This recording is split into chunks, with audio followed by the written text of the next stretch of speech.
la ville belle et rebelle, comme vous dites ici, est la ville qui ressemble le plus à ma ville natale, à Gaza.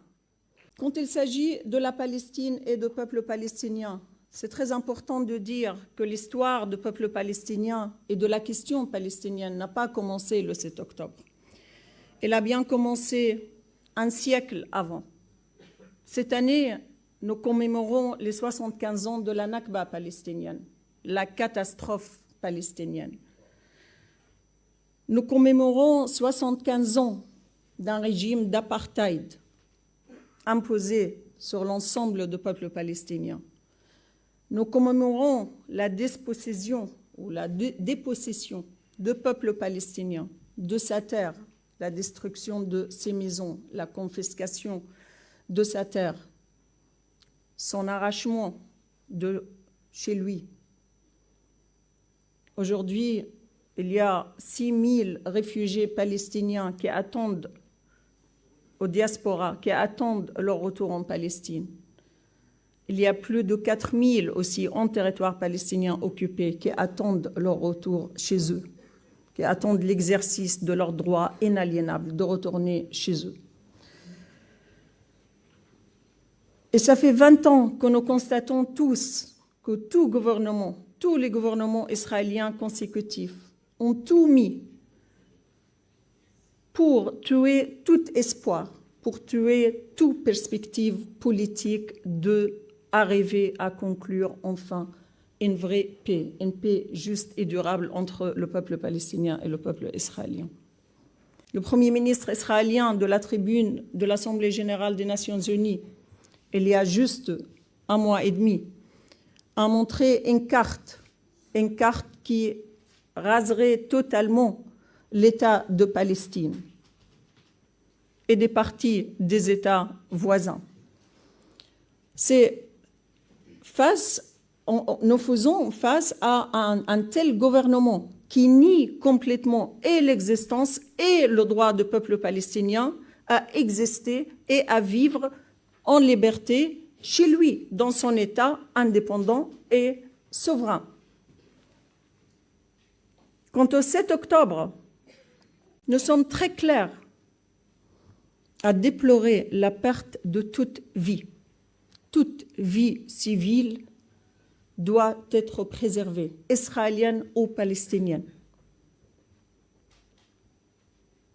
Nos vies veulent la même chose. Nos vies sont égaux à la vie de chaque être humain sur cette terre. Aujourd'hui, l'hiver s'approche dans la bande de Gaza.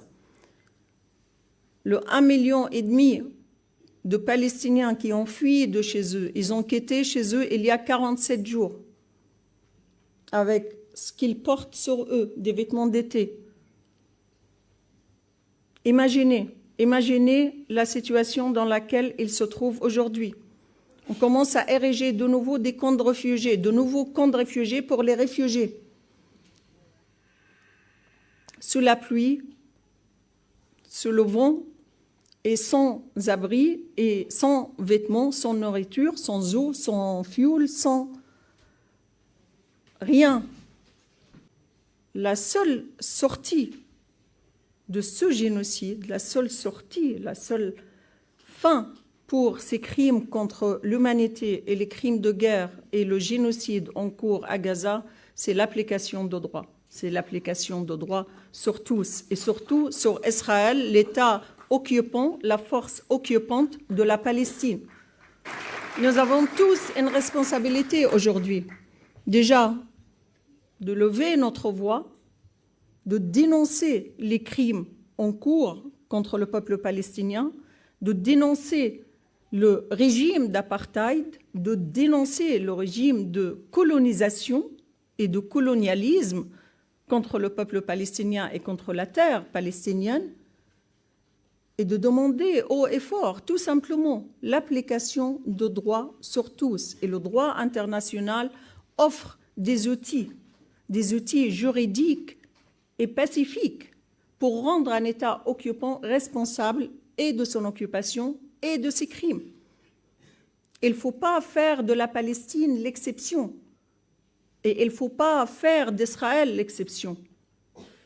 C'est pour cela que nous comptons d'abord sur la solidarité internationale, sur chaque voix qui demanderait justice, tout simplement, qui demanderait justice.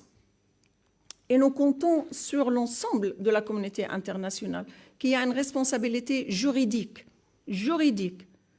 par la Charte des Nations Unies, de faire appliquer le droit international, de rendre responsables les criminels de guerre devant les tribunaux internationaux. L'État de Palestine a engagé une procédure juridique depuis quelques années devant les instances juridiques les plus hautes au système onusien, la CPI et la Cour de justice internationale. Et nous demandons aujourd'hui, plus que jamais, que la Cour commence son enquête dans l'ensemble du territoire palestinien occupé et de rendre tout criminel de guerre responsable de ces crimes. C'est la seule voie, c'est la seule sortie. Et nous disons qu'il n'y a pas une solution militaire. Aucune solution militaire n'est possible. C'est le droit. La solution sera par l'application de droit international surtout. Et il est temps d'arrêter l'impunité d'Israël.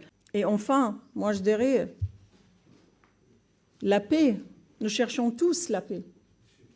Nous voulons tous la paix. Le peuple palestinien cherche et la paix et la justice depuis un siècle déjà. Et il mérite son État indépendant et souverain. Il mérite d'exercer son droit inaliénable à l'autodétermination dans son État indépendant et souverain. Et je termine par dire, le peuple palestinien restera dans sa terre, sur sa terre. Nous ne lâcherons pas le combat pour l'égalité, pour la justice, pour la liberté et pour la dignité. Vive le peuple palestinien, vive le combat du peuple palestinien pour la liberté. Merci Marseille.